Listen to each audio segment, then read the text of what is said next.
Hello. Vlogmas day 19. Oh, we're almost done. 5 more after this. Oh, it's been a long stretch, but we're getting there. Definitely easier doing live than pre-recording.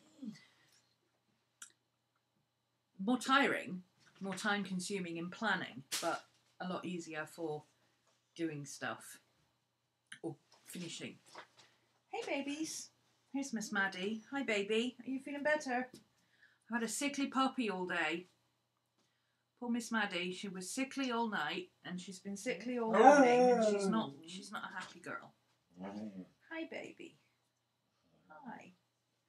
And now she's hungry and wants all the things. And lots of attention. Hi baby. Hi baby. Oh. Hi boo boo. Hello. Miss Maddie's got a wonky eye today as well. Hi. Settle down. Right. I don't know if notifications went out again. Oh, hey Sue. Oh, here we go. There's a few people turning up now. Thought I was going to sit talking to myself. Boo. Shush. Hush now. Come on, you've just been out. Behave. Behave.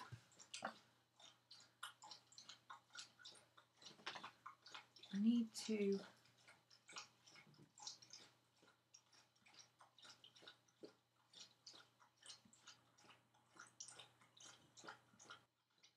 There, that should be better. Hi, Ina.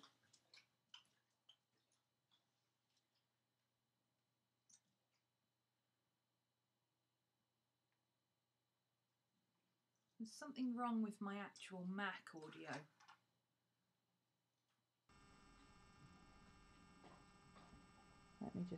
I'm just making sure that my camera thing is set to the right thing. There we go. So, something completely different today. I was going to do a studio tour, but I'm going to wait on that because my phone cannot handle that kind of live stuff. And I didn't get a chance to tidy up and stuff because of Maddie. So, I'm going to wait. I think I might film something over Christmas just when it's all tidy and I'm not working and I'm going to set up my cameras properly. Once I've done that, I think I'll do a quick recorded studio tour for the new year. I'll do it that way because my phone, as you can tell from the other day, didn't like what it was doing. So I thought I would do something different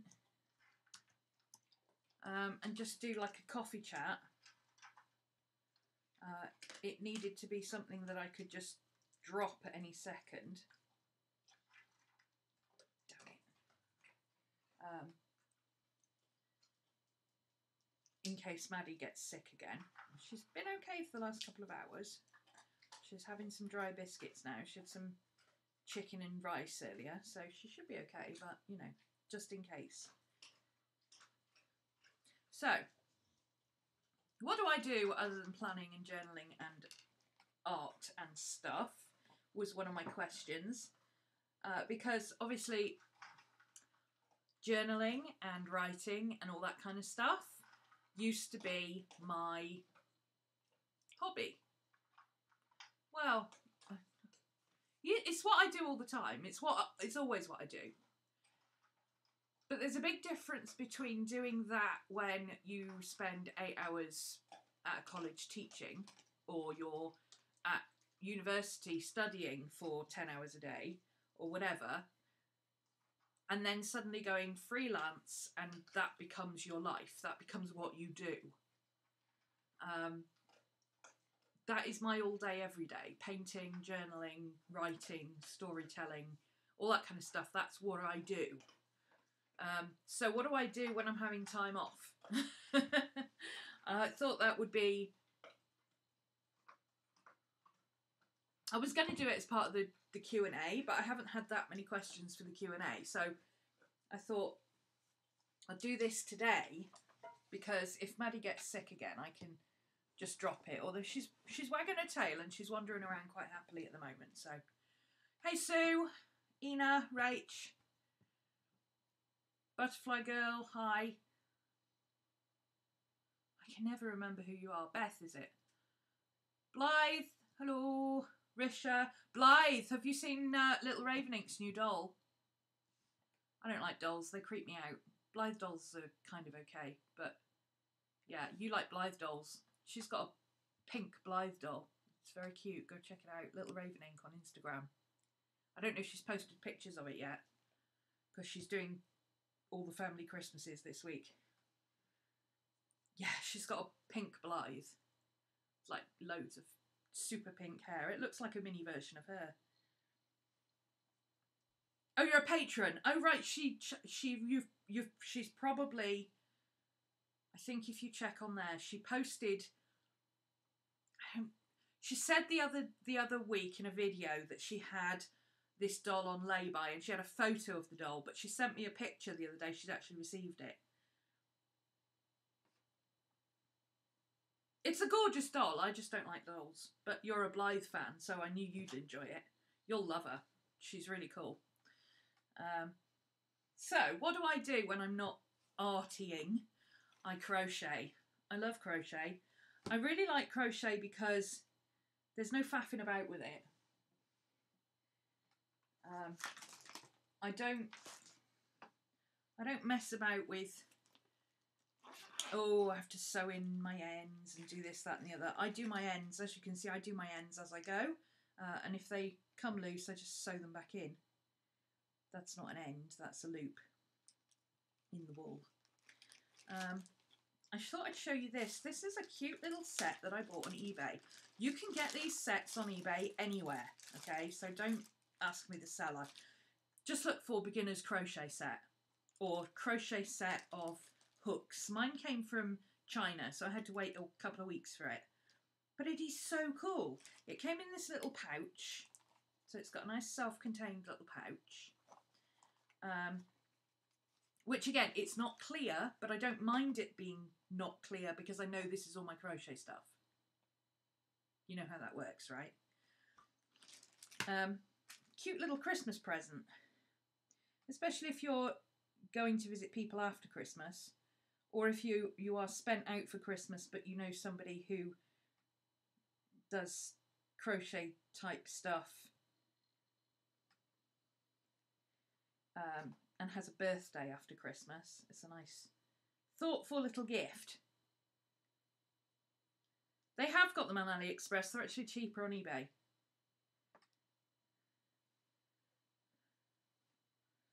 I'm just sewing in these ends. I crochet in my ends as I go. I don't faff about with all that. Ooh, let's go back and tie in all the ends for 4 days afterwards.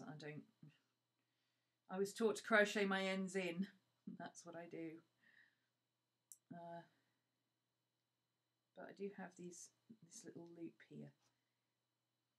That's it's a fault in the wool. It's actually a loop in the wool because it's like that merino type wool.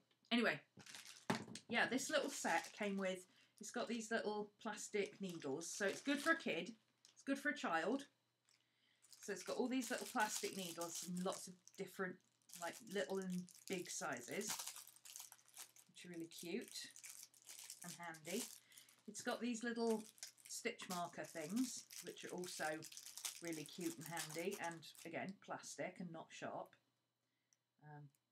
They're not sharp at all.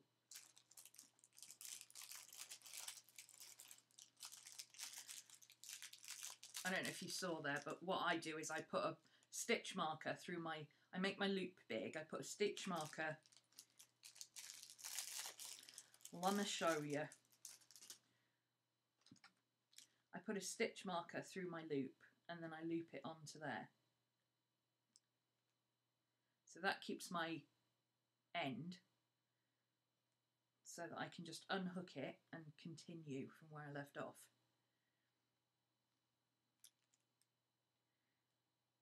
It's got I think 10 of those. had 10 to start with anyway. I don't know if it's still got 10. It's got this nifty little thing, which is a ring. It's a cord slicer, which is handy when you're chopping off ends, if you are doing chopping off ends. It's got a little tape measure, which I don't use, never measure anything. It's got a stitch counter,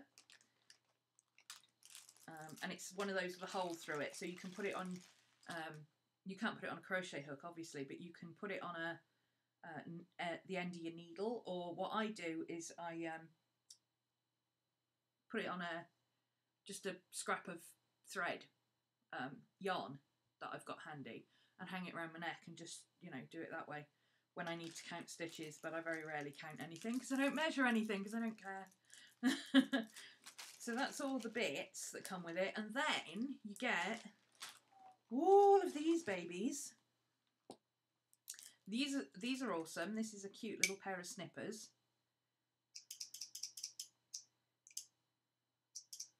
Which are, I believe, under the size requirements, and they're not sharp. So, I mean, you could still stab somebody with them, but they're under the size requirements for going on a plane.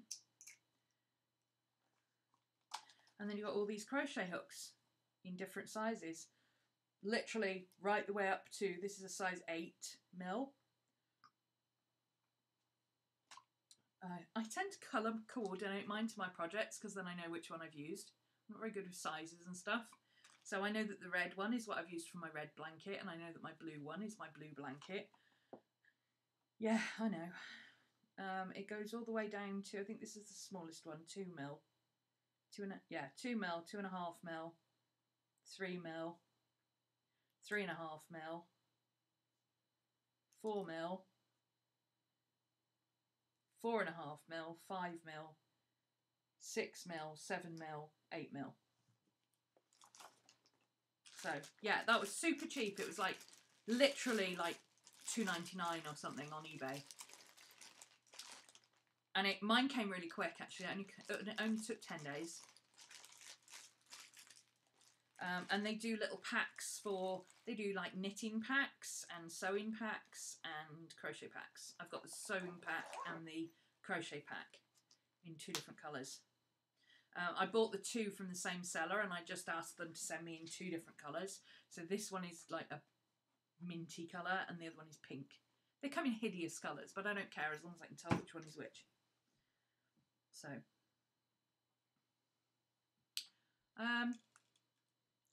I thought we could do maybe like a Q&A type thing, or just chat about stuff or whatever.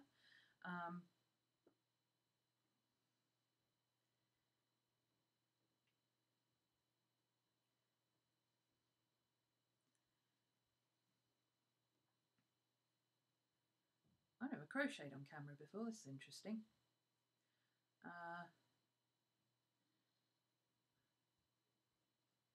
Yeah, I just thought, let's do some crochet and then I can stop anytime I need to. But Maddie's gone back to bed. She seems to be okay. She got up and had some biscuits and a drink, went out to pee, and now she seems to be...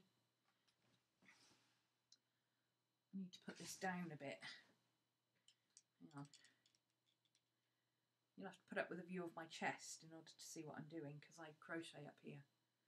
Sorry. How about if I do it that way? Well, that might work better. There you go. Now you can see what I'm doing. I'm just doing a basic blanket, granny stitch blanket in red, white and black to go with my living room.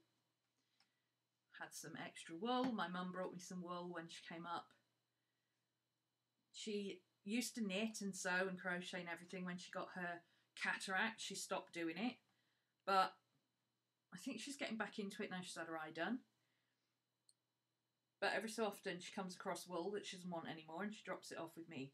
And it tends to be really bright colours. She likes very muted colours. She likes like creams and oatmeals and stuff. And I'm all about the bright reds and bright blues and blacks. So she brought me some black and she brought me some red. and this merino type wool and some burgundy. And I thought, well, I'll just throw it all together into a Christmassy type blanket, and then it'll also match my room, because my main room is red. Well, it's not red, it's fairly neutral, but all my accessories, anytime I buy accessories, I buy them in red for my main room, so. The sparkly yarn, there isn't any sparkly yarn in this one. I do have some sparkly yarn. I've got some white with sparkles that I thought I was going to do a white section and then a black section, and then I thought maybe I'd do like a strip of, instead of the blocks, just do the single ones in the sparkly one, so it's got kind of a rib of sparkly going all the way around. Yeah, go grab. Ooh, sorry, did I shout into the microphone? I forgot it was right next to my face. Yeah, go grab your projects.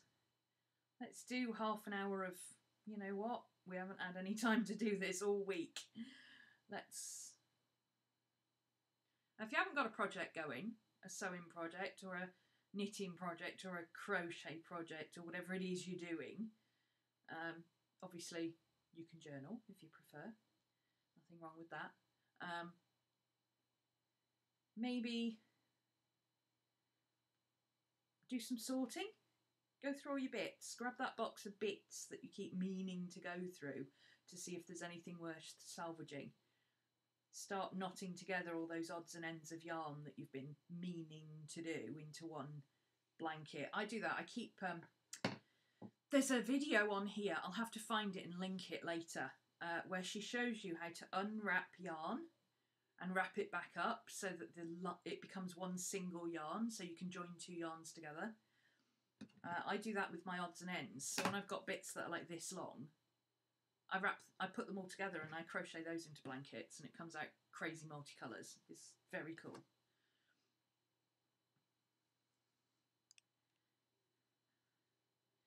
I'll learn to crochet at some point. You used to crochet all the time. It's not that hard. Come on. The hardest part at the moment for me is translating English to American and back again.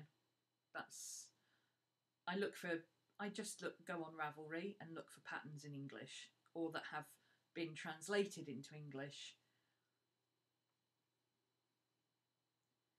If you go, Rach, if you go into Pound Stretcher, Poundland, the green one, the one with the greeny teal thing, they have 3 for 2 on all their wools, and an awful lot of their wools are sparkly, and they have a sparkly purple that you'll absolutely adore. Go and get it. No, it's multicoloured. It's got multicoloured bits in it, look. It's merino. It's that 80s bubbly sweater stuff that everybody used to use. In fact, I think my sister's jumper was this colour and I had a blue one. No, I had a black one with neon colours in it. I tell a lie. Mine was black with neon colours and this was my sister's. So this wool is genuine 80s merino multicolour crazy disco wool. A lot of these wools, I pull them out and I'm like, oh, I remember that colour. That was my sister's jumper, that was my jumper, that was my blanket, that was grandma's sweater. You know. I have a witchy question. Oh, okay.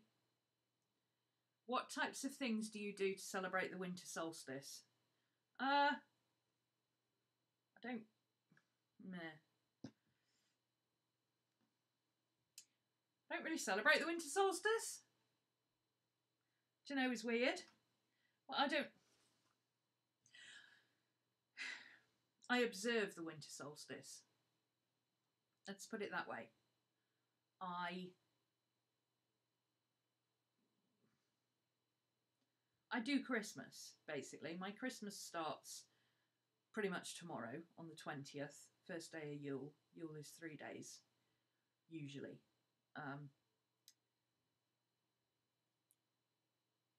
And I basically do Christmas. how can I explain it? I don't know. I decorate for Christmas like everybody. I drink different teas. I do different observations and stuff, but I just do what I normally do. I don't do anything special, if that's what you mean.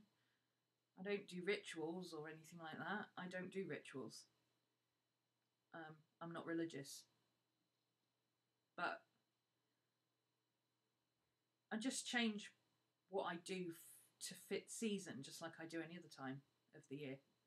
But I would do that any time of the year, if that makes sense.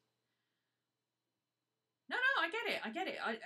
I have no problem with you asking. It's just that I'm not the person to ask, you know? I'm not the person who sits there and go, oh, it's Yule. We should do such and such and we should make it special. We should do special things because it's a special day. And I'm not like that. I do things all year. I'm one of those people who's like, don't buy me a Valentine's card. Just, you know, whenever you feel like coming home with a toffee bar, that's fine with me. Bring me a chocolate any time of the year. It doesn't have to be the 14th of February, you know? Hey, Alan. I just do what I normally do. I just make it seasonal, that's all. I don't even bother with, like, Christmas dinner or whatever. I mean, I do like my turkey dinner. I do have a turkey dinner at some point over Christmas, and Foxy's coming down between Christmas and New Year, or possibly just after New Year. So we will go out for a Christmas dinner. I will have Christmas dinner with her, but I won't bother, you know, doing Christmas dinner on Yule or Christmas Day or whatever. I'll just order pizza or eat whatever's in, because it's not, I don't know, it's not a special day, it's just another day. But this year, I'm having 2 weeks off, which is nice. Not because it's Christmas, just because I can have 2 weeks off and it's a good time to have 2 weeks off between the 2 year-long classes. Maddie, she's doing okay now. She had some chicken and rice for lunch because after she threw up everywhere for 4 hours, she was then really hungry. So I made her wait and she complained a lot. And she had some chicken and rice. She had my chicken and rice for tomorrow, I might add. And then she had a nap, and then just as I started filming, she got up and went out for a bit in the yard. And she had some biscuits and a drink and a snuggle, and she's gone back to bed again now. And Boo's cuddling her, because, you know, she's not well, so she doesn't like being... She's a bit needy when she's sick.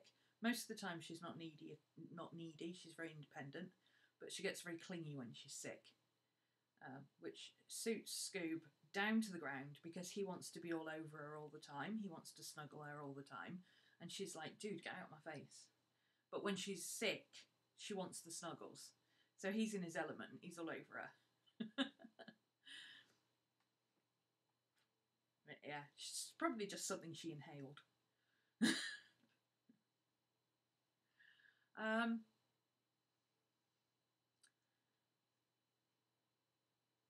Did I miss anything? I can't remember how. I think I could just about remember how to knit a plain square at the moment. Well, knitting and crochet isn't the same thing, so if you're getting knitting and crochet mixed up, then possibly, yeah.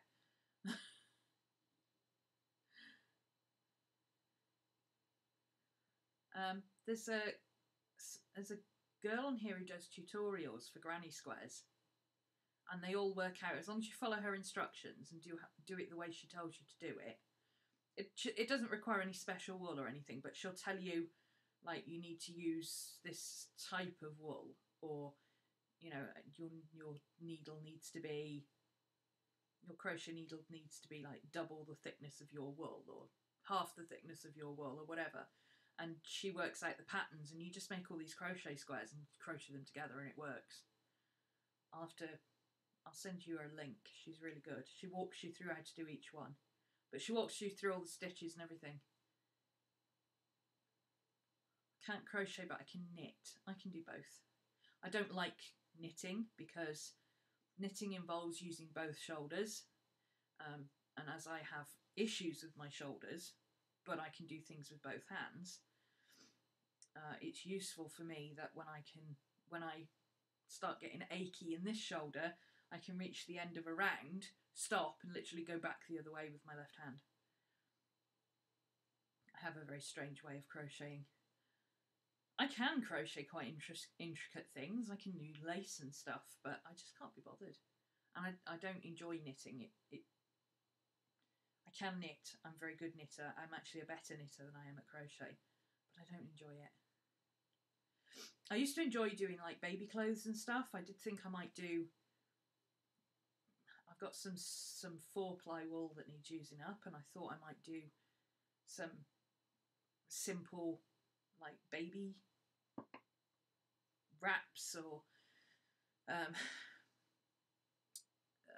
do they call it? Like little cardies and pull on things for babies, because newborns always want that kind of stuff, don't they?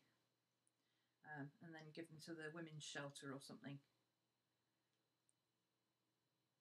because for a kid up to about 2 there's very little shaping. So it doesn't matter if you have to put it down and leave it for 3 weeks in the middle, you still know where you are when you come back to it.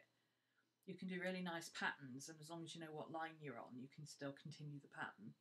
But it doesn't take long to make one, so you can finish one in a weekend when you get the urge. So, yeah, I did think about doing that, but I prefer crochet, and I do a lot of crochet where the local charity shops will get bags of wool in and stuff, and they'll put calls out for people to turn these bags of wool into blankets so that they can sell the blankets, because the blankets are more likely to sell than the yarn is. So I do that sometimes. We've got a little Christian charity shop around the corner, and they quite often get balls of yarn in, and they'll send them around to me and say, oh, just make something with that, will you? So I just make little baby blankets and mittens, hats, that kind of stuff. Just whatever I can get out of the amount of wool that they give me.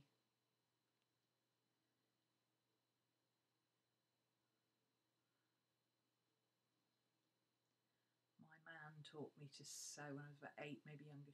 Oh, your nan, I assume you mean. She was amazing at knitting. Yeah, my whole family does. In fact, my dad can knit. My dad, he got so frustrated sitting there in the evenings with nothing to do. And there was like my grandma, my mum, me, and my sister all sitting knitting in the evenings watching TV. And he'd be like, you know, his hobby is reading. He likes to read. But he can't read when there's stuff going on. And of course, with him being out at work all day, he didn't want to be away in another room when he'd just come back from work all day. So he got my mum to teach him to knit. And he started making little knitted animals. He made me a knitted donkey. It's really cute. I still got it, Wonky Donkey. But yeah, he's a really good knitter, actually. He's extremely even tension. Typical of my dad. If he can't do it perfectly, he's not going to do it at all. But he's a very good knitter, actually. I taught myself to crochet. None of my family crochets.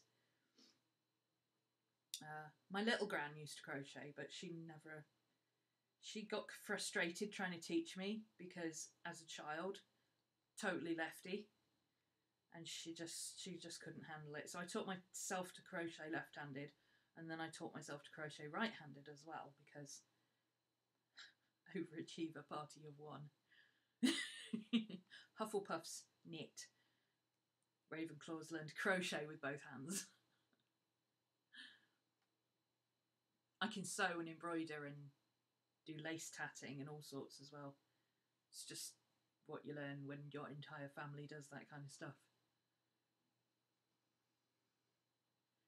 And of course I grew up in the 70s when it was common for Dad to wear hand-knitted Poland neck jumpers to work and stuff like that, you know. Hand knitting was de rigueur.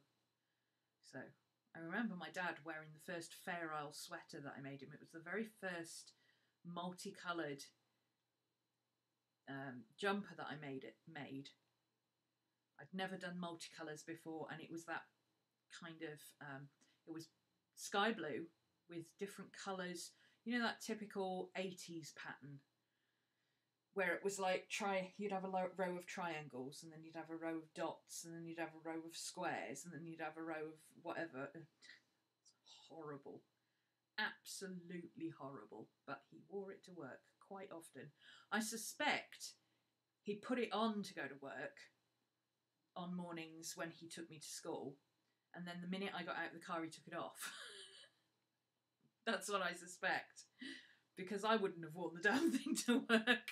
I wouldn't have worn it out in public, but my dad had several of them. You do cross stitch.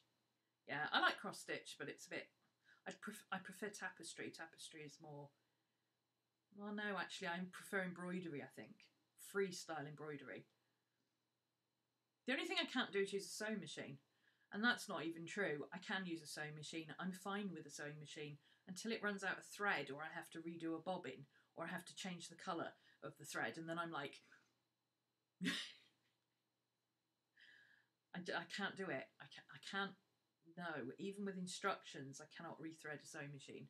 So I simply won't use it. I made these curtains behind me.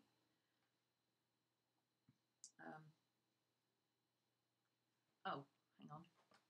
Let's do it that way. Those curtains behind me, I made those hand stitched because there was absolutely no way I was getting the sewing machine out and putting white thread in it, because it's got orange thread in at the moment. And I needed the curtains done. So I hand sewed them for 3 days. Hi, Pink.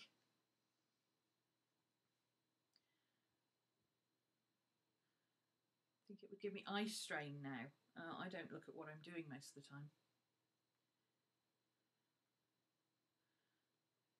Sometimes I'm looking at my hands, but I'm not really looking at what I'm doing, if that makes sense. Most of the time I'm watching TV.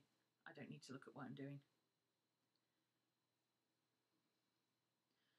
Used to love my nan's batwing jumpers. Oh my god, out of this stuff. Out of this merino wool. Yeah. Hundreds of them. I had a grey one. And it was slash neck as well. So it was really uncomfortable because it sat like this.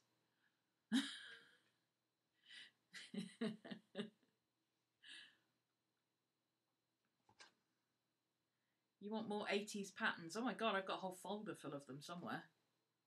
I'll scan them. If I can find them, I'll scan them for you, Cody. But they're all in English, so you'll have to... I think English knitting is the same, but you'd have to translate the size of the... Like, we use size 12 needles kind of stuff. I don't know what you would use.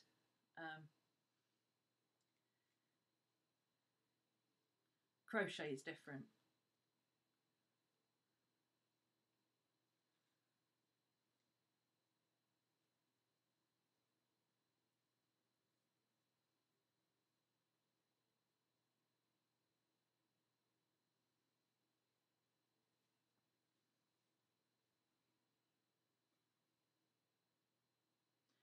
My mum can crochet and sew basic stuff and can knit very well from patterns. My grandmother was very good at knitting and sewing, but her eyes got too bad. My uncle's incredibly good at sewing. Yeah, a lot of men take to sewing very quickly. My mum is the machinist. She wanted to do fashion. That's what she wanted to study at college, but she never got there, unfortunately. But all through school, she made mine and my sister's clothes. Which I can tell you I appreciate a lot more now than I did then. Crochet some taro bags. Well, just little bags. I just do little bags, but yeah, I guess I could do some taro bags to put in my Etsy.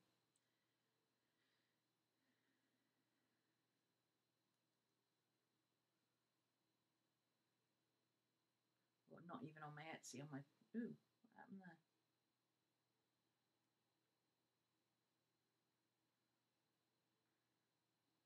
was weird.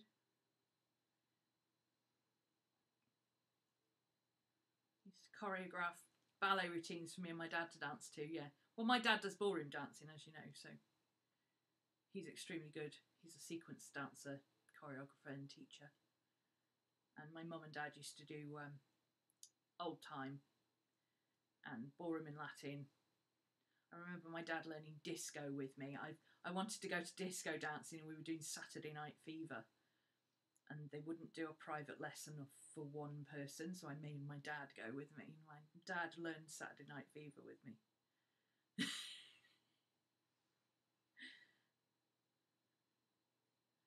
Ugly festive jumpers for the furry gang. I've made a jumper for Miss Maddie actually. It's not ugly at all, it's cute. It's a little elf jumper.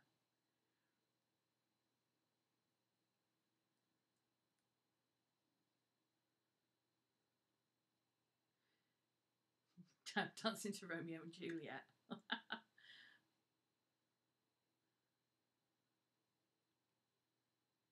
I am making, well, I'm always making blankets, but yeah, I am making a blanket for to go in my lounge, because my lounge is all red and it's Christmassy, so I thought, well, what's more Christmassy than doing a red and white and black Christmas blanket?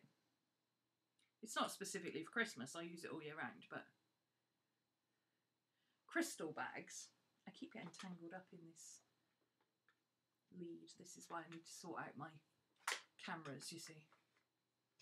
So wires hanging all over the place. Crystal bags. What's a crystal bag?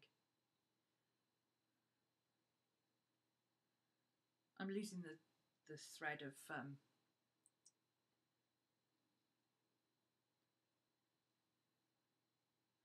Mum used a sewing machine, taught her a lot just by watching her. Yeah, I learnt a lot from my mum about, and I could learn it without actually having to do it. So I learnt how to, you know, if I had to, I could do one of those pleated in sleeves in a dress. And I'm extremely good at fixing things, but I'd much rather do it by hand.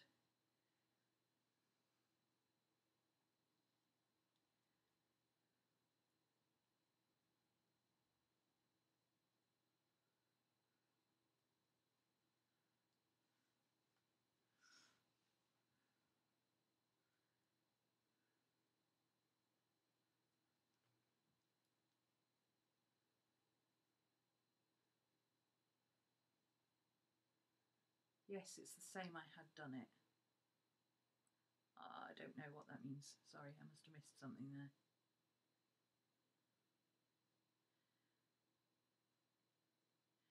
Crochet crystal bags. Oh yeah.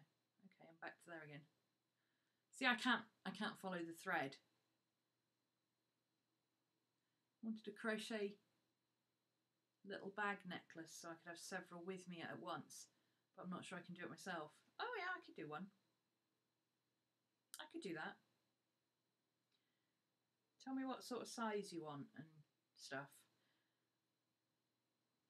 I never think of people wanting stuff like that crocheted or anything like that, you see, because, you know, I would just use one of those I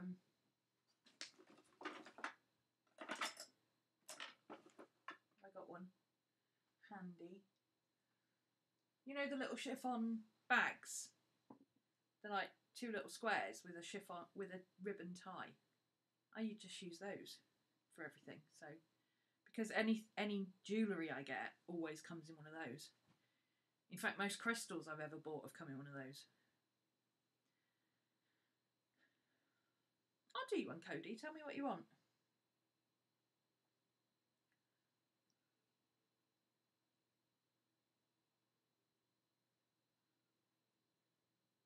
Pink, are you in the right chat?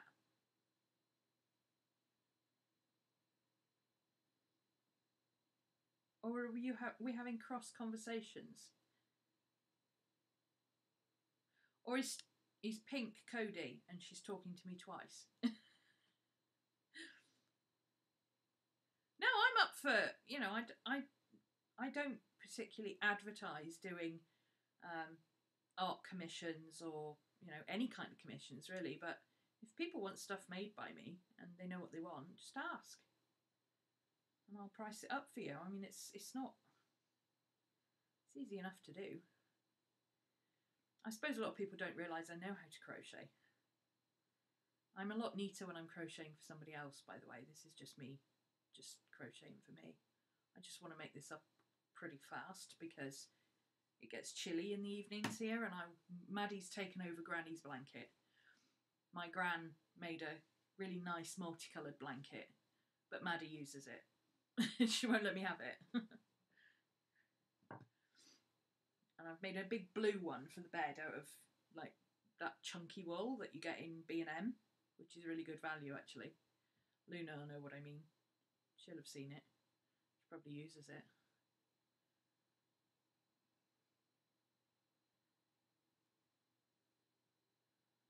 Looks like I'll be playing catch up. No, not really. We've just been chatting about, you know, hobbies and crafts, and we're just having a quiet chat, coffee chat. We're not really doing anything in particular. I needed to do something for Vlogmas. I wanted to work on my crochet, and I needed to do something that I could just drop at any minute because I've got a sickly puppy. It is nice wool, isn't it? It's like £1.50 a ball or something. I actually got mine when it was on, I think it was 6 balls for £5. And it's beautiful. It comes up really nice. It's not very nice to work with initially, but what I've found is once you wash it, it's all right. So I think next time I might just throw the balls of wool in the wash, actually, in a little net bag before I actually use it, because it's like it's got starch on it or something that oops, sorry, stab you in the eye there. Yeah, it's like it's got starch or something on it that makes it a bit sticky when your hands get hot. But once you've washed it, it's lovely, lovely wool to work with. I've got the blue with the coloured flecks. And I used an 8mm crochet hook, and I conjured up a blanket. I conjured up a Ravenclaw blanket, like literally, in a matter of hours. It made up so quickly, and it was so nice. Oh, is pink behind in the video? That's possible. The same in English as in other countries. I think you're right, Risha. I think pink is behind on the video. She needs to refresh so that she gets the red live dot. Because I think you're right. I think she's watching behind us, which is why what she's saying doesn't match up with what I'm saying. Thank you, Risha. I never thought of that. I forgot about the lag and the replay.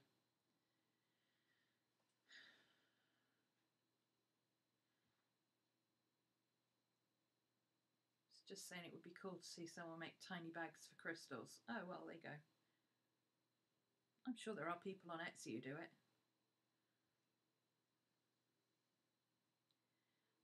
But now I know that people would like those kind of things. I've got some very thin, like lace type.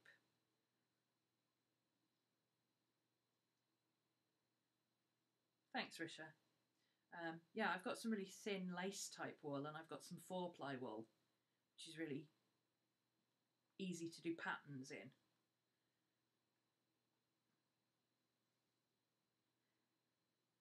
So I could make up like little tarot bags or whatever, just chuck them on the site if that's what people want. That's cool actually, because that means I've got, if I want to knock a couple out over Christmas, I can. And it's not work, because I'll do it while I sit and...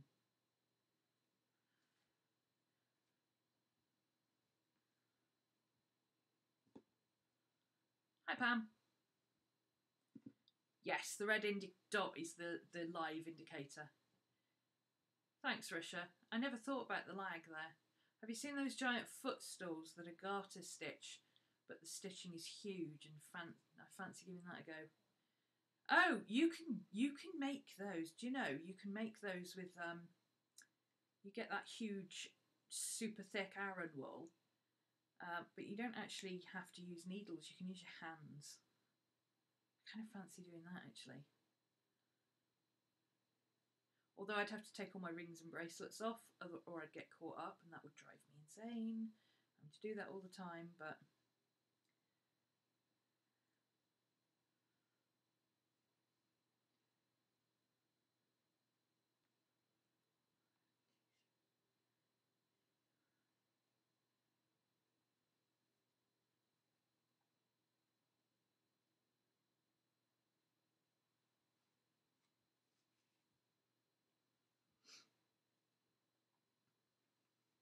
I want to do some embroidery bits and pieces. That's one of the things I want to include in class next year, is just the odd, not all the time, but you know, the odd craft bits and pieces. So, you know, I'm not going to teach people how to crochet. I mean, crikey. But you know, simple little hand sewn projects or something like that that anybody could do, or little embroidery things. I mean, it doesn't take an awful lot to find a really nice black silk scarf and embroider, you know, a symbol on the front. You know, you could do a pentagram for your tarot sets, or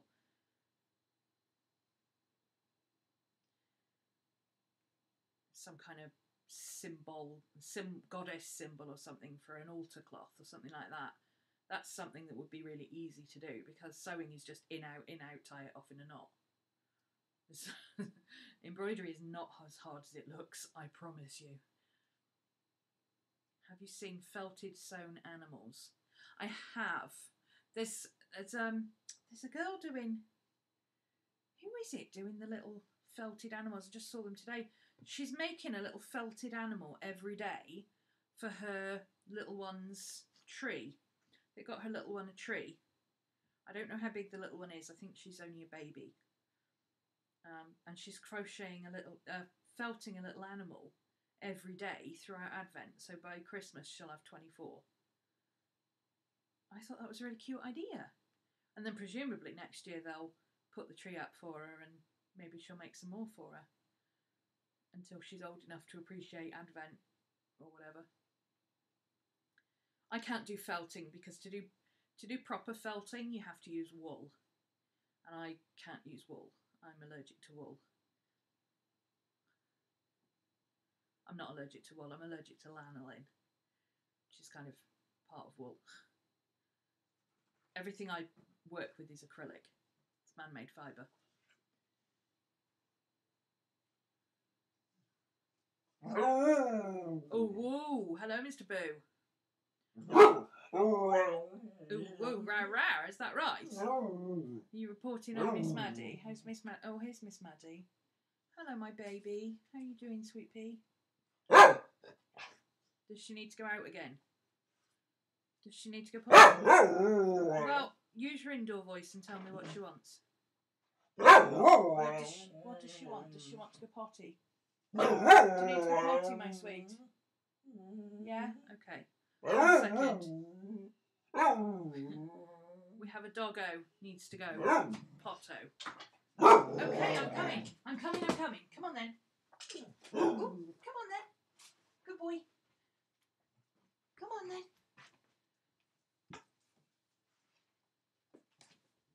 Good girl. Come on. Good potty. Come on then.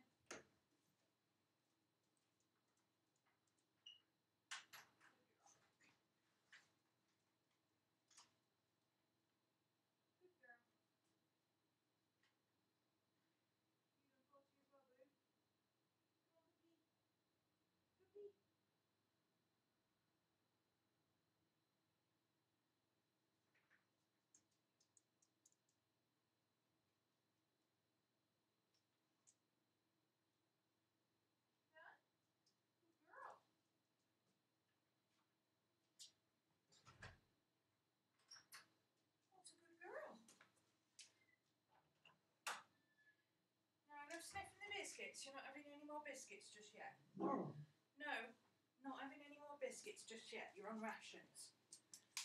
You have some more biscuits when Mummy finishes. Okay? Yeah. Good girl. Good girl. Okay. You good girl. You feel better now? Huh? Good girl. Oh, she's so pretty. Such a pretty girl. Yeah.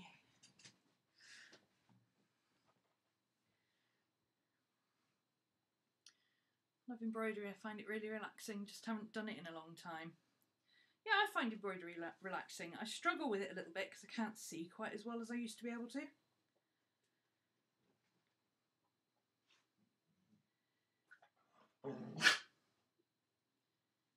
Tried to learn embroidery in primary school during the lunch hour, but they explained it so badly it came far too difficult to figure it out. Crikey, it's not hard to do embroidery.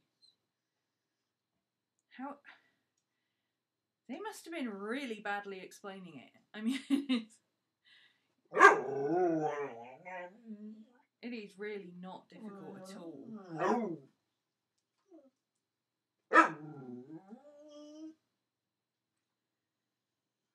Embroider on paper for you, Joe. Yeah? Yeah, you can do that. Scoop, can you not, please? You're not having any tea yet. Maddie's on rations, so you have to wait, okay? You can't be hungry anyway. You just had a snack. No, you're being a brat now. No, you're being a brat. Give it a rest. No. No. Nuh-uh.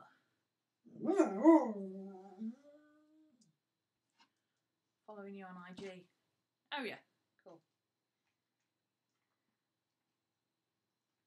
I put your link in the description for yesterday's video, Cody, so...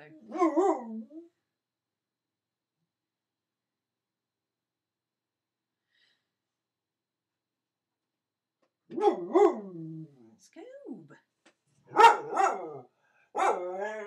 Can you not, please? Can you just not? Yeah, so I didn't get to do Twitch this morning. What I'll do is I'll do a longer Twitch on Friday. Because I've got nothing else on Friday, so I can do a longer Twitch. And I don't really want to go out because it's going to rain all day and it's really cold and horrible. And it's Christmas. There'll be people everywhere because the schools break up on Thursday, so...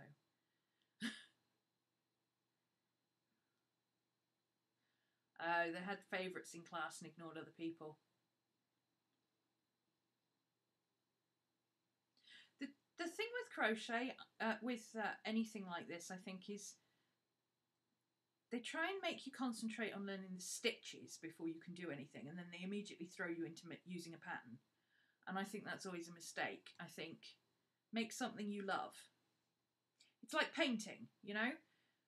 The first thing that they tell you in a drawing book is, oh, you're going to need to do value exercises and you need 60,000 different shades of pencil and this is what each brush does, and you don't need to know all of that.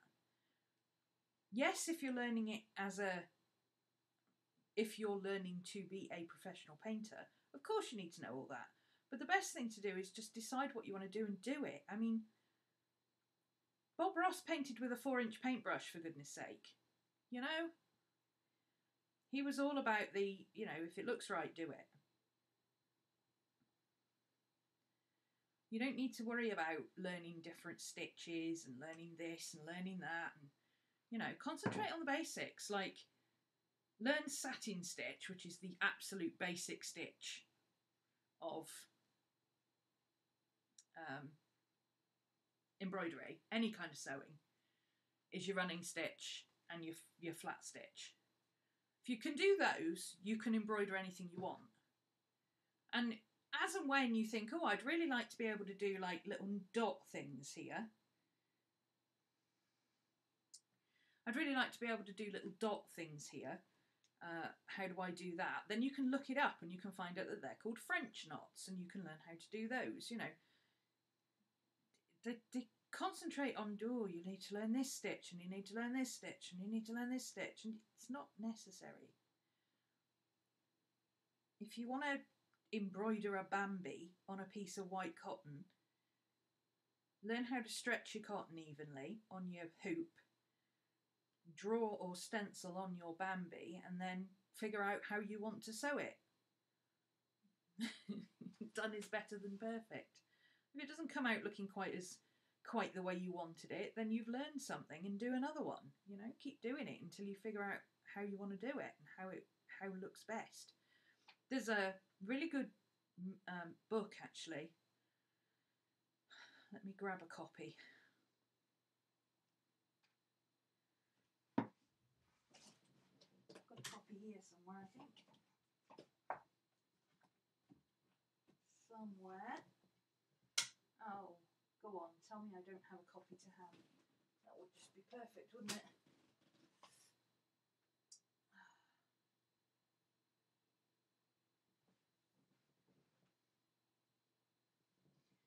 It's called Creatively Inspired or something like that.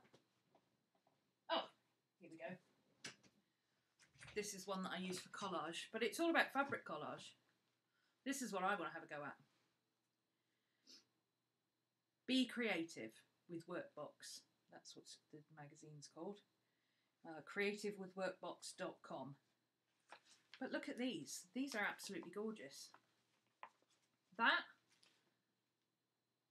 material collage. Basic embroidery, freestyle, hand stitched. And most of it's running stitch. There's hardly anything there that's not running stitch. I think there's probably a lot of pages missing out of this, but you know, do fun stuff like that. I mean, that's embroidery. That counts as embroidery too. But it includes beadwork. That's all flat stitch and chain stitch. I mean, it's handy to be able to look at something and recognise the stitches like I can. But, you know, get yourself a basic embroidery book.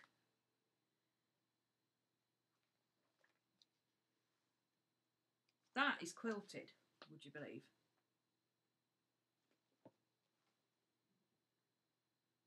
I know, right? That's like way above anything that I could do.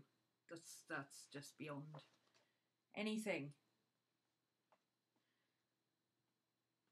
That's unbelievable. It's beautiful. But I couldn't do that. Stenciling patterns, printing blocks on fabric, and then sewing over them. This is applique and fabric collage. Cutting things out and sticking them down with sewing. Look at this. This is taking pre-printed. Actually, I don't think it's pre-printed. I think she makes the she takes the textile canvas and then she does like printed or painted type flowers, and then she embroiders over the top. Look at this. That's just like sketching. Sketching on material. That's what I'd like to be able to do. Something like that. I think that's so cool. This is a great book for that kind of stuff. And look, she literally drew it out on paper first. She drew it as a paper collage first, and then she translated it to... Oh no, that's not even painted on, that's cut out. She's cut that out. Focus, there you go. She's cut that pink out and sewed it on.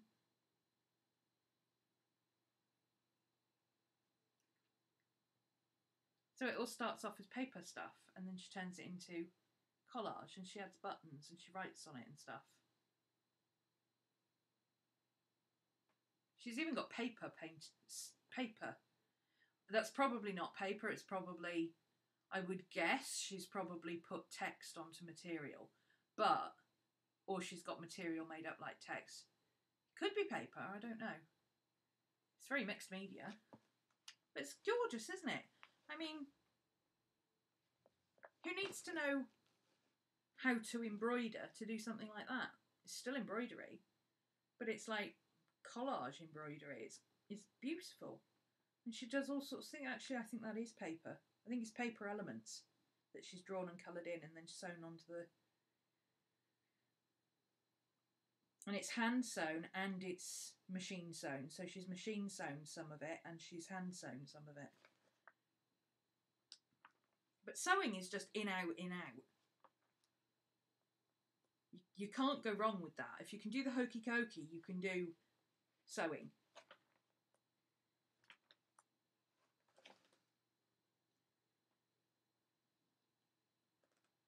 That cat's cool. Cat covered in moons. See, isn't that cool? It's just art with fabric or art with thread.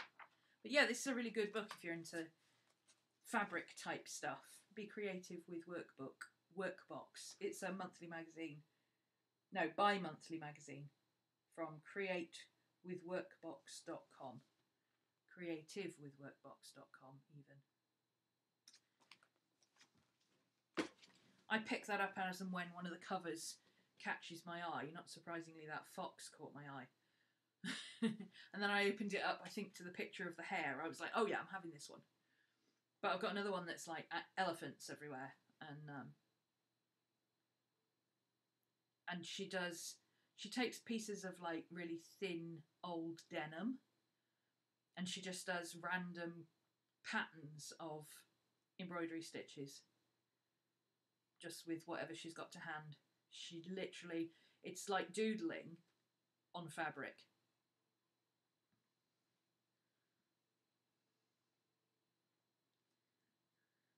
This is starting to annoy me now because it keeps getting caught up. Because the middle's come out of my ball and now it keeps catching on everything. It's very annoying. Let's get that back in there. Let's put it back in there.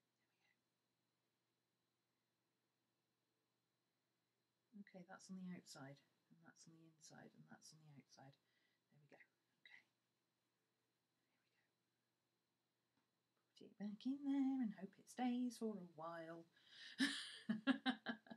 This is usually the point where I unravel the ball and start rewinding it, but I'll do that after the video. So for anybody who's joined us because they like crochet,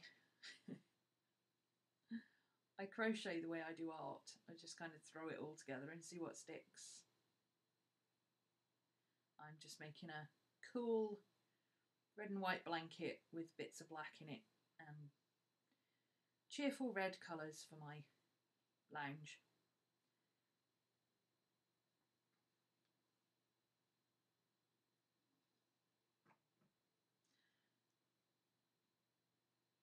You're stuck practicing all kinds of stitches that you've never used. Yeah, don't learn stitches until you need them. That's what I say. That's like forcing somebody to learn oils so they can learn how to draw. Learn how to draw or learn how to do whatever it is you like to do. If you like to doodle in ballpoint pen, doodle in ballpoint pen, and then when you're ready, bugger, I haven't got enough stitches in that corner. That's annoying. I'm not unpicking it.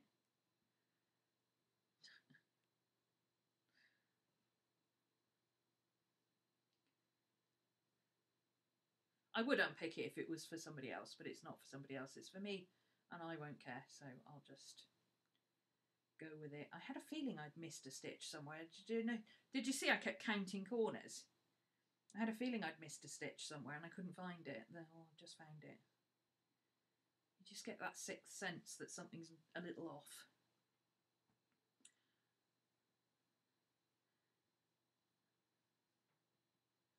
Figured out how to do mini amigurumi and crochet rounds. Oh, is that the little animals, the cute little animals, the kawaii thingies?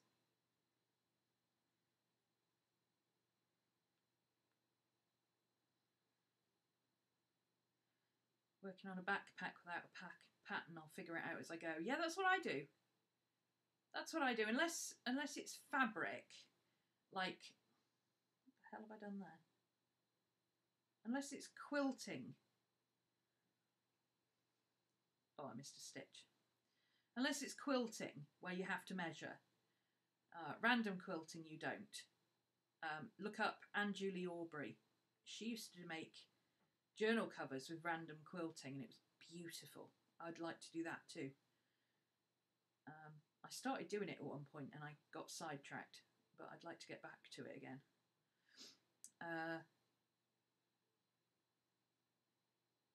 Yeah, unless you're doing something like quilting that needs to be measured. I don't measure anything. Or clothing, obviously, that needs to be measured. But, you know, this is a blanket. It doesn't matter if it's a bit wonky or got stitches missing or whatever. As long as I can put it over me and go, oh, that's warmer. You know, shove it in the wash occasionally. That's all I want from this. So, and I tend to work on projects that don't need to be perfect because it's my hobby. It's just, yeah, this is my chill out. If I wanted to make things that were perfect all the time, I'd have a shop or something.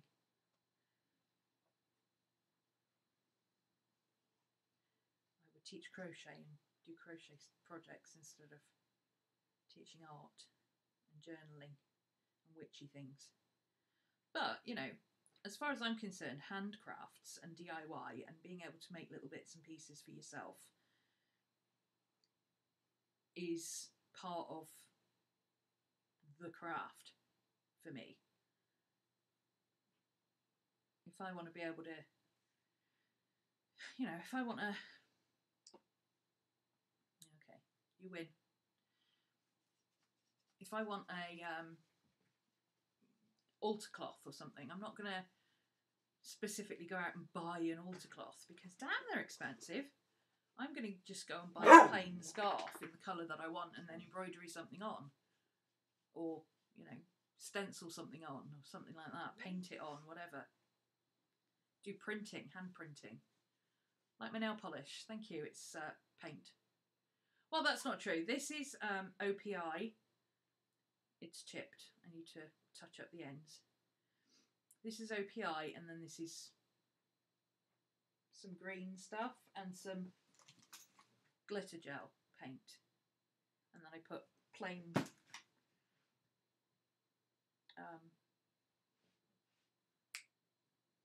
clear nail varnish over the top.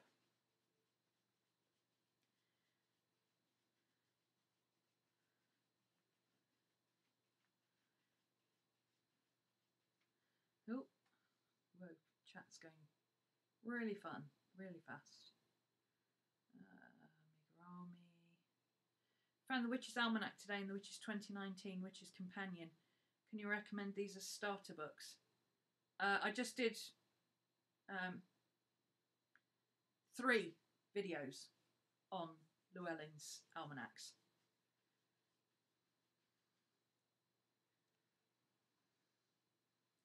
So just like literally last week I did 3 videos on Llewellyn's almanacs. In fact, I think you were here for one of them, Emily.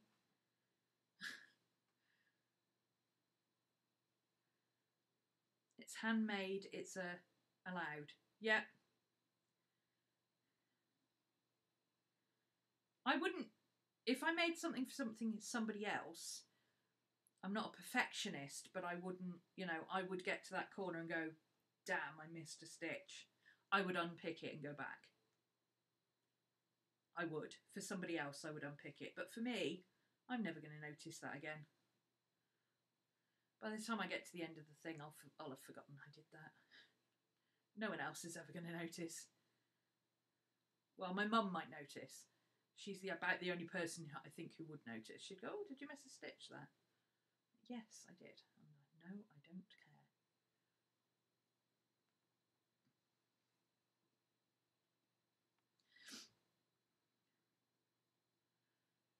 Crazy Quilt Squares. Is that the same as freeform quilting like Anjali does? Let me find.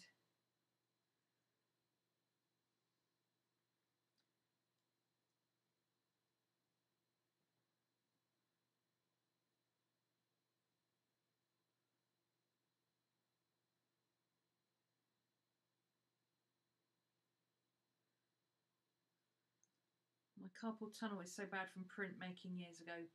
Knitting anything is brutal. Oh yeah, I can imagine.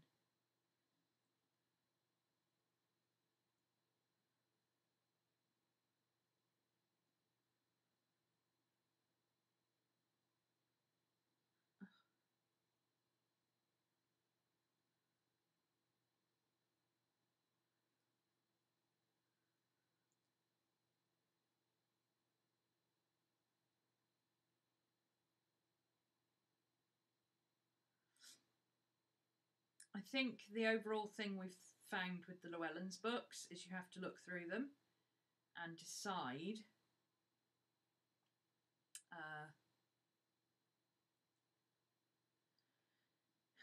look through them before you buy them, is what I'd say.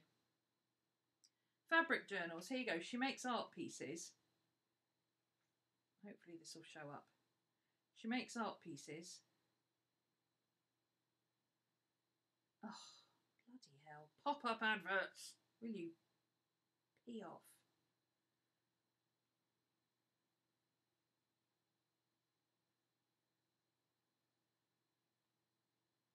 She makes art pieces and prints them out. But then she does all this fabric sewing. Say with bits of just random sewing.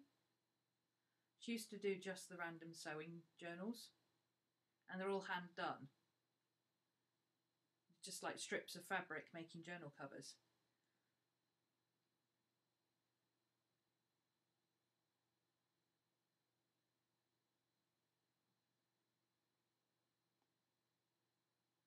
Oh, that one she quilted.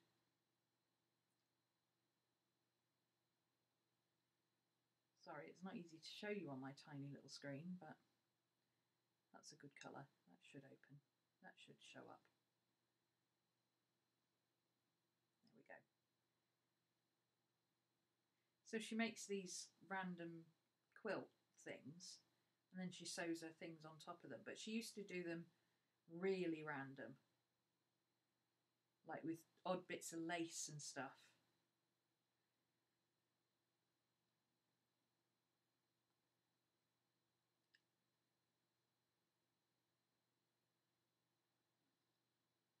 Let me see if I can find the ones that she did originally.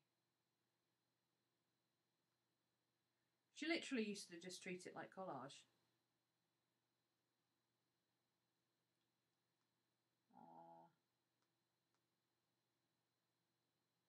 You can see they got more complex as she went along.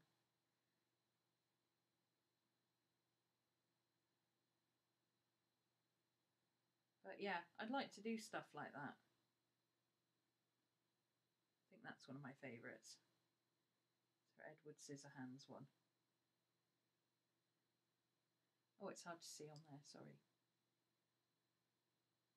But that's her art print, but then she made the background to put it on a journal cover, which I really like. I like that combination of art and fabric stuff.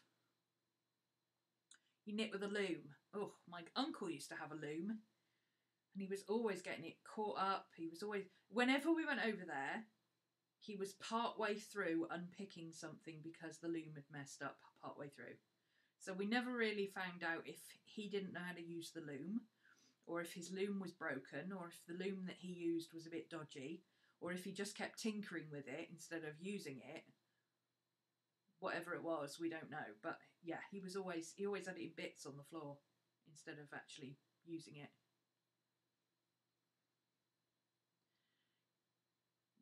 Crazy quilt squares. Oh, you just throw it all on there as you go. Yeah, that's what I want to do.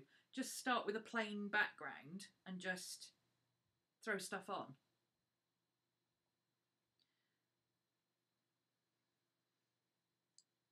I thought I could start with like a bed sheet or a pillowcase or something like that and just sew it on, and then you can cut that up and use it for stuff, can't you? I got purse knitters. Haven't picked it up again after making one project. Couldn't figure out how to make a bigger project with it. I don't know what purse knitters is.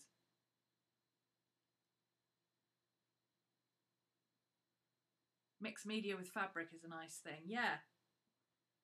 It's just something different, isn't it? Okay, I think that's enough white. So I'm going to stop there because I need to change colour and my black is over there. And we've done 1 hour and 16 minutes. So I've done two and a half rounds of crochet, 3 and a half rounds of crochet. Yeah, I like anything like that. Like, once you know how to sew, there's all sorts of things you can do. Like, you know, Cody's talking about crystal bags, which I never would have thought of. But, you know, you could make tarot bags, altar cloths, little Wheel of the Year type things. You could cover journals, do entire pages in fabric instead of paper and put them in your journal. Things for the walls, all sorts of stuff you can do. And you don't have to be an expert at it, it's just something fun and creative. And that's because of what I'm doing with my word of the year next year. That's part of what I want to do, is to bring all of this stuff that I do. I mean, it'll still mostly be art journal based, but all of this stuff that I do, just bring it together and say, well, you know, you could do this, you could do that. Because a lot of people, especially my students, I find they know how to do stuff. They already know stuff. They already, I mean, Ashley there isn't it a great example? She does my classes. She went to art school. She's a better artist than I am in terms of fine art. But she does my classes because she enjoys the challenges and the ideas and the creativity and the way we go, right, okay, how about we do this? You know, that's what she's after. Lots of people know how to journal, or know how to sew, or know how to knit, or know how to do witchy stuff, or know how to do this, that and the other. And they want to do a little bit more with it, but they don't know how to do it, or they don't have ideas. The amount of times people ask me that question, where do you get your journal ideas from? And I'm like, I don't know, I just kind of sit here and hope they don't bombard me all at once.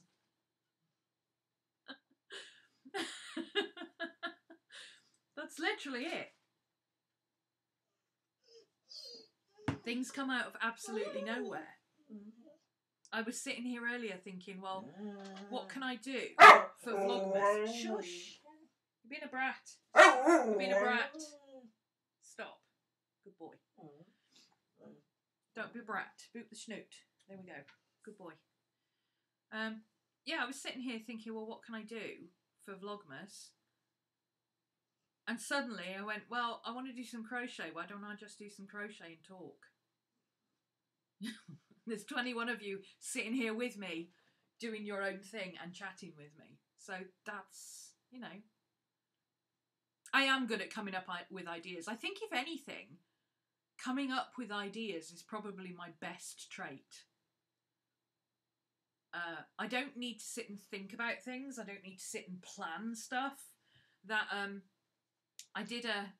not blowing my own trumpet. Well, I am blowing my own trumpet here. No, I am blowing my own trumpet here. I'm good at coming up with ideas. I have more ideas than I know what to do with, which is why I'm fine with giving them away. Because even if you took my idea and did exactly the same thing with it as I said I was going to do, what you do will be different to what I do. So, you know, the execution will always be different because you're not me. I'm not scared of trying anything new. If it doesn't work, it doesn't work. Well, you know, nobody's going to come rushing out of the kitchen and going, right, that's it, you're under arrest, you did something that didn't work, how dare you? It's like, no, just chill, just have a go, and if it works, it works, and if it doesn't, you've learnt something. I'm really not scared of trying things. I've never had that attitude of, oh, but what if it doesn't come out right? Well, if it doesn't come out right, I've learnt how not to do it. You know? That's how I look at it. That's how I've always looked at stuff. You never learn if you don't have a go. Athletes don't learn how to be the best at long jump or the best at high jump or the best at football or whatever without having a go at it. You know? They don't just sit on the sidelines and go, oh, well, I don't know if I want to go for training because, you know, I might not be very good at football. logic is that? Just go and have a go. If you're creative, you're creative. If you have that itch, I had that itch tonight, but I couldn't think of anything journal-wise to do for Vlogmas. So I was like, well, why don't I do something that's not journaling? What do I do when I'm not journaling? Oh, I know, I'll do some crochet. It's not about, maybe I need to do this in a video. Maybe I need to do a video on this. Just being creative. There's nothing wrong in just being creative. There's also nothing wrong in being creative in ways that are different to other people. One of my best friends is an amazing cook. Absolutely amazing. She can create something out of absolutely nothing. She couldn't draw a stick man if you gave her directions and a ruler.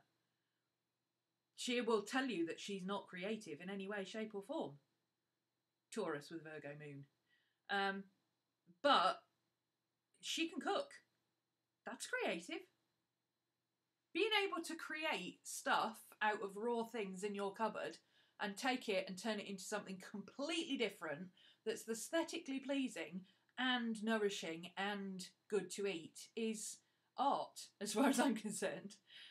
You know, I mean, I am at the bottom of the pile when it comes to making stuff with food. I'm literally, you know, microwave some fish fingers and shove it in a sandwich kind of girl. But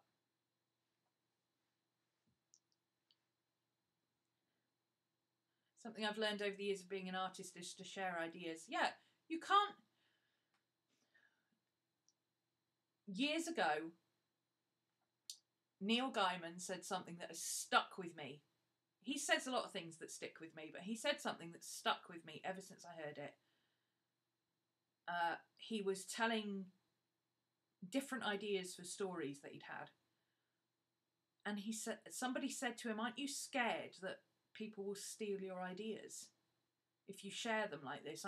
Doesn't it bother you that people will take your ideas? And he said, well, they can take the water, but I have the well. In other words, there's always another idea. He's like me, he's an idea factory. He has more ideas than he knows what to do with. So you throw them out for other people to play with. You say, well, here, I've got this idea, but I have no time to do it. So somebody else go and do it.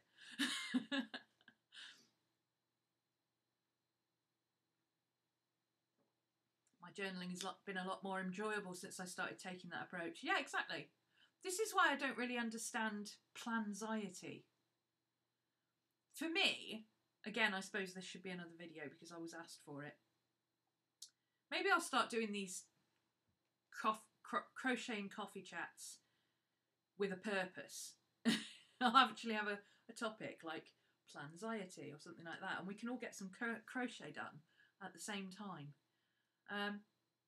Yeah, I was asked to do a video on planxiety, and I'm like, if you have planxiety, you're doing it wrong. If anything is giving you anxiety, you're doing it wrong. And I don't mean clinical anxiety. If you have anxiety and you're the kind of person who gets anxious about everything, then you're going to be anxious about everything. But you're not going to call it planxiety. You're going to call it, I have anxiety. And you're probably going to take meds for it, you know. You know the difference between if you actually have anxiety or depression, or if you're just bummed out about something or anxious about something or fretting about something that you don't really need to.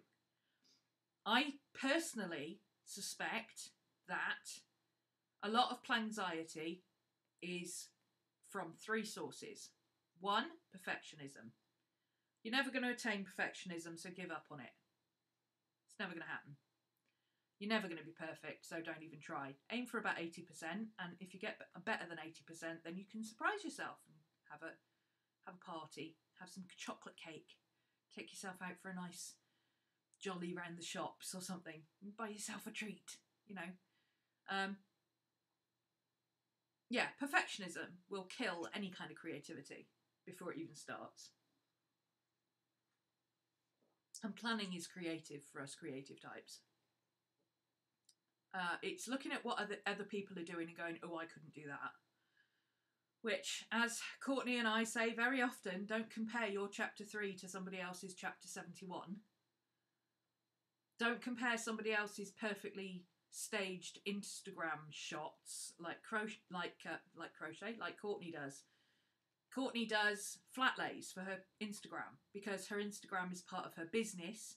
She treats it as part of her business, and therefore she takes professional style photos. And people compare their everyday stuff to that. You know, you compare your mismatched, very untidy craft room with the beautifully appointed, never been used ones that you see in magazines. If you are constantly comparing to what the ideal is, you're never going to create anything. Just make stuff. And keep making stuff until you like it. And if you love it, that's a bonus. And if you are the kind of person who everything they love, everything they make, they absolutely hate, just keep making stuff you hate until you get to the point where you actually don't hate something. You don't have to love it, but you can look at it and go, well, I don't actually hate that for once. You know, you don't have to show everything you do. You don't have to tell everybody about absolutely everything you do. Life is not lived on social media, despite what social media would have us believe.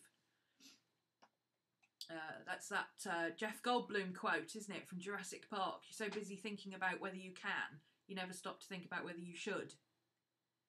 Yes, you can share every second of your lives on Instagram, but should you? Do you have to? Is it necessary?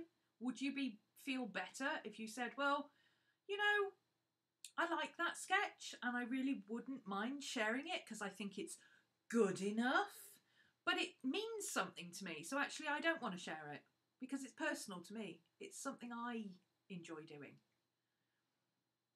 It's something that means something to me and I don't want to share it with the world. I don't want to have it criticised by other people. I don't want to have other people fawning over it. I don't want to have it out there on the internet. I just want to have it here in my little book where I can look at it and go, I made that. You know, sometimes you can hold on to something and just feel smug about it in your own. You don't have to share it with everybody. There's such a thing as oversharing, people. That's what you tell your students. Good for you, Pam. That's what you should be telling people. Absolutely. The third thing I think that causes play anxiety is shopaholicism. Gotta have. What do they call it? FOMO. Fear of missing out.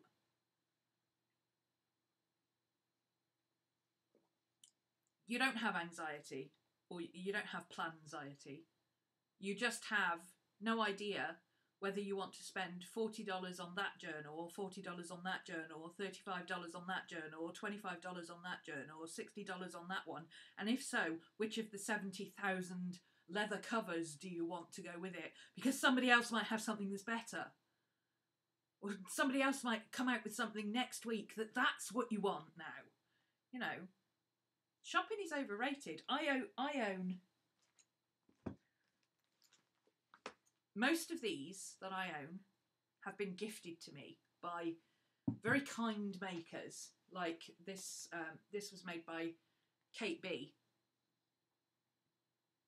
She wanted to get into making one-of-a-kind stuff, and she said, well, I trust your judgment. If I make you something that's one-of-a-kind, will you give me an honest review?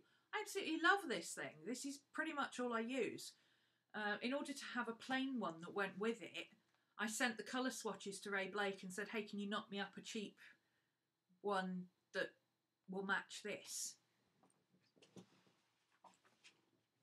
And I believe, is it in here? Oh no, I don't think it's in here. That's a shame. Oh, no, it's not in here. But the other two are. Yeah, he made me one to go with it that matches it for my planner. I had that beautiful trifold one that Janelli Fish made me that I still use for my, it's got all my old journals and stuff in it. And then all of these ones, these were all made by Ray Blake out of offcuts of leather that he had. And I just said, I could do with like a Midori size one that will take like 4 notebooks instead of 2. Like the main one, the regular size, you can put 2 3 at a push. This will take 4 or 5 at a push. And I really wanted one in green, and nobody else made one in green at the time. This is like from way back when they first came out and got popular. And look how battered it is. Isn't it gorgeous? Oh. Matches my nail varnish, look. And then I said, hey, can you make me a field note size one? And thusly he did, you know. I don't go out and buy stuff that I don't feel like I need. And that's not knocking people. Like, I know Vicky goes out and buys stuff from like Sojourner and stuff like that, and so does Courtney, because they want to either review them or they've been asked to review them by the company and they get a discount or whatever, you know. And I totally get that. That's part of what they do. It's part of their work. But reviewing leather covers is not part of my work as far as I'm concerned. If I get one and I really love it, then I will shout about it. But my very first Midori's, I made myself. And my Mega Dory, which is 16 by 22, I made that myself because nobody else was making anything in any size when I wanted that one. And I thought, you know what, for like £6 I can go on eBay and get the leather myself and make it myself. So why am I bothering asking somebody else to do it? But I've come to realise that for classes, that's what people want, is just somebody willing to have ideas, willing to throw ideas out, willing to say, here you go, why don't we journal about this today? Because, and I found this out from Foxy actually, because she said something that resonated with me. She said, I get up at 5 AM, I go to work, I leave for work somewhere between 7 and 9. I'm at work all day. Some nights I don't get home until 8 o'clock, which is half an hour past my bedtime. I do not have time to sit and think about what do I want to journal today. But I also don't want to just write a list of this is what I did and this is what time I got up and this, then I went to here and then I went to do this. She said, that's not journaling to me. I want to journal about things that mean something. But I don't have time to sit and come up with ideas. I want to be able to sit down with my journal for 15 minutes and write. And that really stuck with me, because that's what she uses my journal classes for. She doesn't need me to tell her what to do. She's plenty capable of coming up with her own ideas. She doesn't need me to tell her how to journal or anything else. But she likes the fact that I hand her a sheet and say, hey, here we go. Here's some ideas. Here's some questions. Here's a theme. Here's something to go and look up on the internet if you want to know a bit more. And here's how I did it. This is what my page looks like. This is what I did. You know, and she'll look at that and she'll go, oh, okay. And 15 minutes later, she's done a page in her journal and she's happy. That's what she wants, you know. It's not about creating perfect things or teaching people how to do stuff. It's showing people how to use what they already do and use what they already know about to make things for themselves. That's what I think, anyway. My unpopular opinion. But no, I think anxiety comes from not being true to yourself. Journal anxiety, any kind of anxiety in that realm that's not proper, you need medication for it anxiety, is coming from this feeling of, but what if? Oh, but what if I find something better? So if you find something better, get something better and change it. What's the big deal, you know? Well, I guess the big deal is if you spent $45 on the latest big craze and then realised it wasn't for you, then, you know, if you couldn't afford the $45 in the first place, you're going to struggle to get something else to refill it. So, you know, that's why I created one book July, you know. That's where it came from. People having all this stress about, oh, but do I want a Hobonichi, or do I want a G-Burn, or do I want one of these, do I want one of those, do I want to work in a Filofax, do I want to... And this was before bullet journaling became popular, and I was just like, dude, just grab a notebook and a pen Work out your system, and then your system will work. And it doesn't matter what planner you do it in. And as you work through it, you'll get to the point where you, and you know, go and watch my One Book July videos if you want more information on this. You get to the point where you go, well, okay, a plain book isn't doing it for me because I need dates. Okay, so I'll try putting in dates on a daily page. No, I need to see more than a couple of days at a time. Okay, I'll try a week to view. You know, but you can pick up journals and planners. I bought my current planner that I use for work, cost me the grand total of £2.10 on Amazon. And it was on Amazon Prime. So I looked at it and I went, oh, that'll do. £2.10. I can use it for something else if I don't like it. I can journal on it or scribble on it or whatever. Use it as a notebook. I don't care. For £2.10, who cares? But when I've spent £65 getting my Hobonichi here because I had to pay import tax and everything else on it, and then realised that it wasn't going to work for me, I was like, yeah, never doing that again. Never.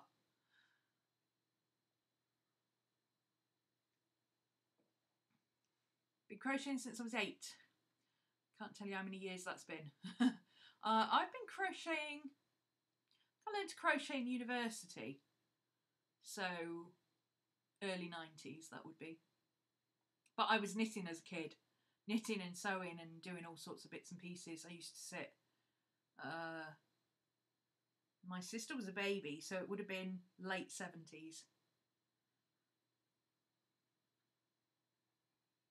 Sitting with my grandma and my mum, just learning bits and pieces. When I got really bad planner anxiety, I just stopped looking online and allowed what I wanted to do to be what inspired me. Yes, exactly. Exactly, Cody. You just nailed it. Stop looking at what everybody else is doing and decide for yourself what you need. You don't need other people to give you ideas. You know what a planner is. All you have to do is decide what kind of planner will work for you.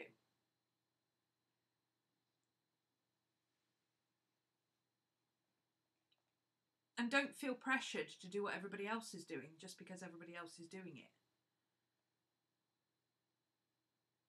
You know, back when everybody started pretty bullet journaling, I was the one sitting here going, oh, I'm not doing that. Mine's unpretty and it's going to stay in that way. And guess what?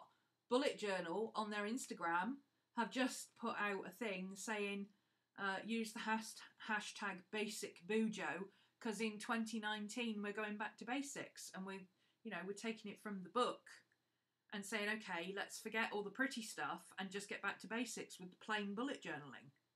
And I'm like, I've been doing that for the last God knows how long. Now suddenly everybody's doing it. Ironically, I've gone the other way. I'm integrating it with my journal because it occurred to me that bullet journaling is about journaling, not planning. And since I've done that, I've been a lot happier. But you know, you have to do what works for you. I need dates. I know I can't function without a dated calendar. I need at least a monthly calendar, if nothing else, or on trend. Dude, I'm ahead of the trend. I've been ahead of the trend for several years.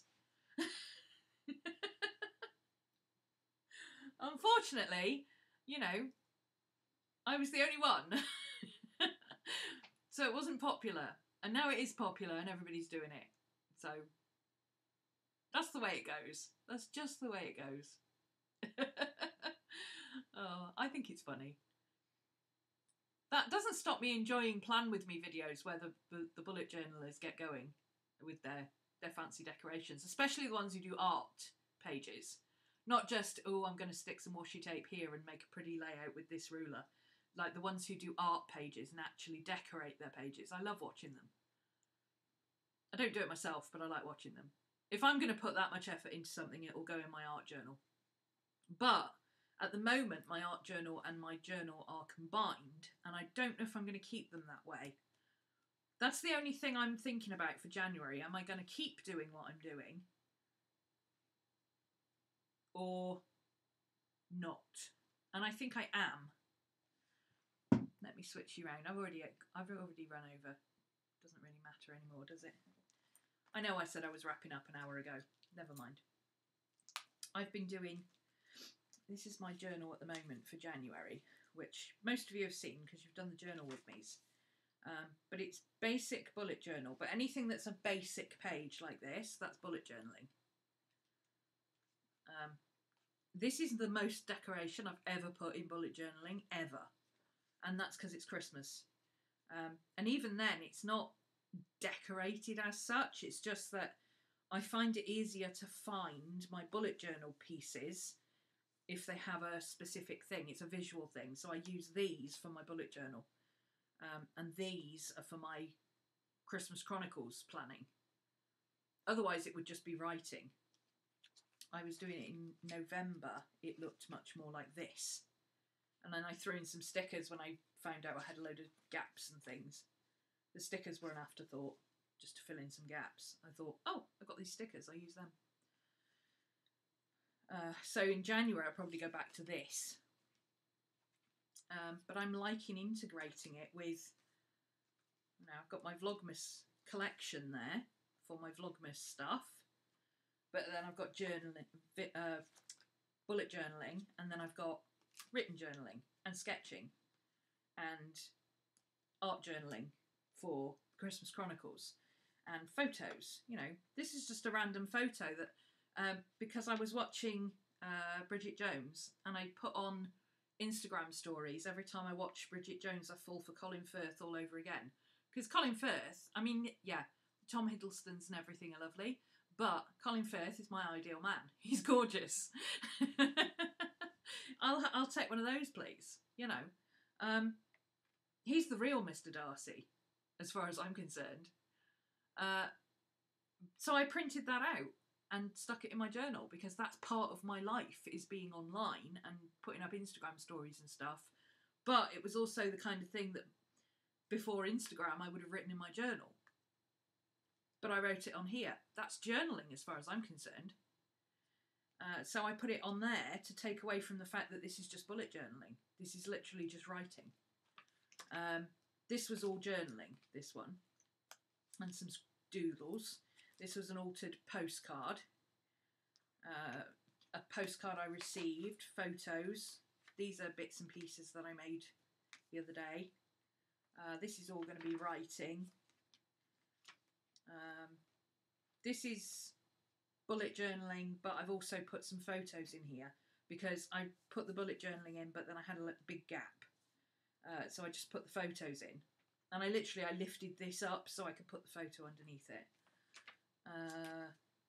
So this is how I'm journaling and bullet journaling at the moment.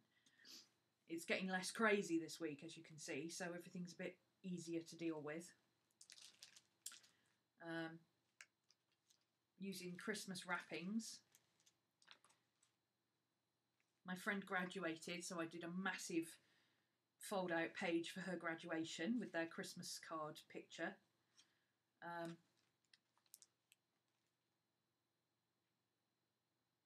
Yeah, this is working for me. I like this. This is much more kind of throw it all in. But it's bullet journaling, but it's not, oh, I've got like loads of layouts and I've got this, that and the other that I'm doing, and I'm going to close that page because it's got people's names on. It's much more just lists of what I need to do, notes, things I need to do. So I'm implementing the stuff from the book, but I'm adding in my own journaling. And what I've done is taken out my regular sketching because I want to have a sketchbook separate. That's how I figured out I'm going to do it. I'm just trying to decide if I want to do it in that book again in January or if I want to switch to a Filofax. And every time I switch to a Filofax, I spend about 2 weeks in it and I go, nope, don't like rings. So I think I'll just stick with that.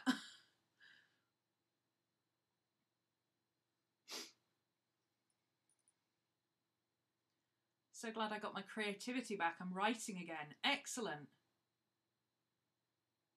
Excellent. See, the thing is, if you're not writing as a job and you write for a hobby, you can put too much pressure on yourself to feel like I should be writing something important or whatever. There's nothing wrong with writing kids' stories or, you know, taking fun prompts. Like one of the prompts we've got, and I thought I'd do it as a cartoon because I don't usually do cartoons. One of our prompts for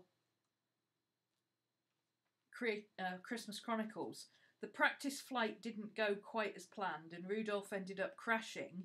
At your house for the night. What's it like having a reindeer to stay? You could write a story about that. You could write a kid's story about that. You could draw about it. You could, you know, make up funny jokes about it. You could just write big words.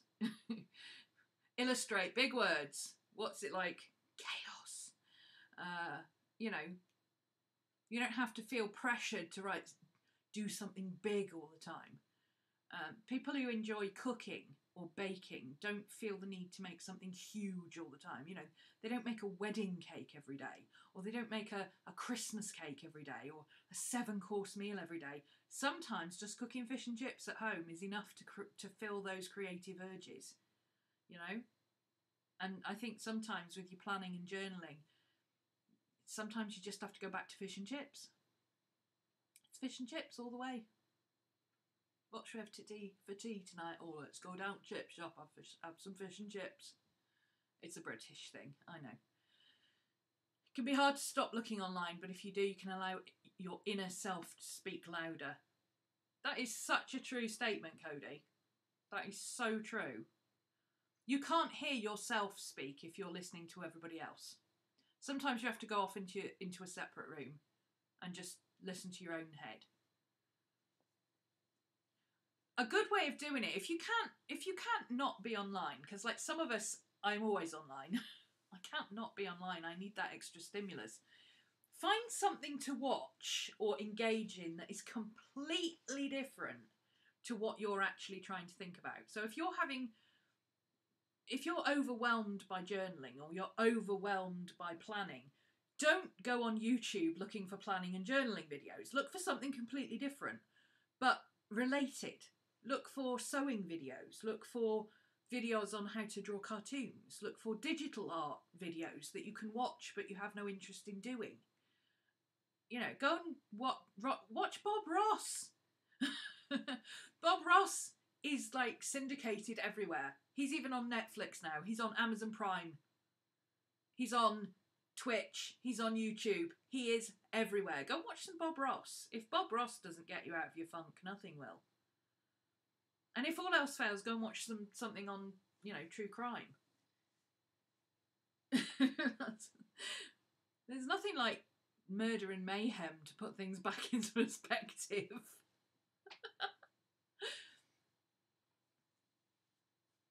I have to go to work on dinner. Yes, go play. Catch the rest of this on replay. Have a good evening. Thank you, Virginia, for joining us. Nice to see you.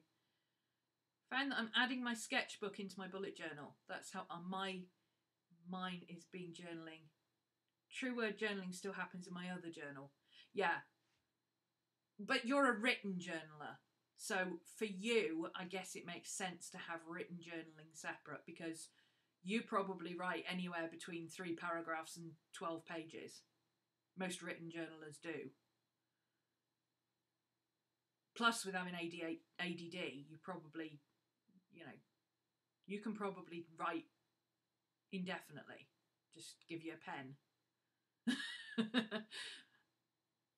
Whereas I can draw indefinitely. I can draw and paint and collage until the cows come home, but I don't like writing. I write as much as I need to, and then that's it. Been doing that a lot more often and slowly finding myself again. Yep. Go back to basics. It will never fail. Go back to basics. Stop looking at what everybody else is doing. Distract yourself with something completely different. Start a new series on Netflix. That never fails. Never fails. Because you will binge watch it right through the way through to the end. Especially if it's like a 12-season thing. You know, that gives you a good couple of months to be addicted to something completely different instead of watching everybody else's planner videos. I haven't watched planner videos and stuff in ages. I've only just started watching them again recently because I was trying to get my head around the bullet journal thing, and I didn't want other people's ideas to be going, oh, look at that, that's a good idea, oh, that's cool, oh, that's cool, oh, that's cool. Just because it's cool doesn't mean it's going to work for me. I like rings, but only for lists and planning. Yeah, I like rings for planning. I do like rings for planning. I don't know. I think I like the idea of carrying my Filofax with all my lists and things and my wallet all in one around with me more than I like actually using it. Colin Firth is the only Mr. Darcy. Absolutely. Absolutely. And I think on that note, we should call it a day. Colin Firth is the only Mr. Darcy. Don't write in. It's not up for debate, okay? Thanks for joining me. 20th tomorrow. 4 days to go. Can you believe it? I'm nearly done with Vlogmas. I don't know what I'm going to do for tomorrow because I'm not doing the studio tour that I planned. Because my phone can't handle it. I've got an iPhone 5S. You'd think it could handle it. But no. Wasn't having it yesterday. So I'll think of something else to do. Maybe we'll do another crochet chat. Maybe we'll do another crochet chat for something else I can get on my soapbox about. Forever and ever, amen. Absolutely. Colin Firth is the only Mr. Darcy. Amen. Watching packing videos right now because I'm going to Japan in February and it's the first time I'm flying that long. Oh, cool. That sounds cool. Are you going for study or holiday?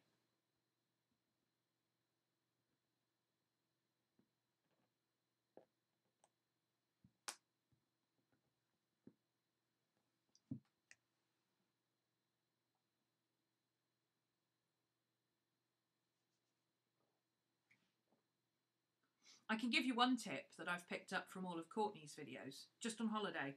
I can give you a tip for journaling while you're there that I've picked up from Courtney's videos without even having gone myself. Don't bother taking any stationery because you'll buy all the things while you're there. Just take a book and a pen and you'll be fine. Maybe a glue stick. You might go back for study afterwards. Oh, that's cool. Yeah, don't bother taking loads of stuff with you to journal with because they have cute stuff everywhere. Oh, you are literally missing me, Rose. I've been on for an hour and 54 minutes and I am literally about to stop. So you can watch the replay. Cool. Right, I'm going. Thanks for joining me. See you all again tomorrow. Bye. Whoops. Knock the camera about a bit more. Try that again.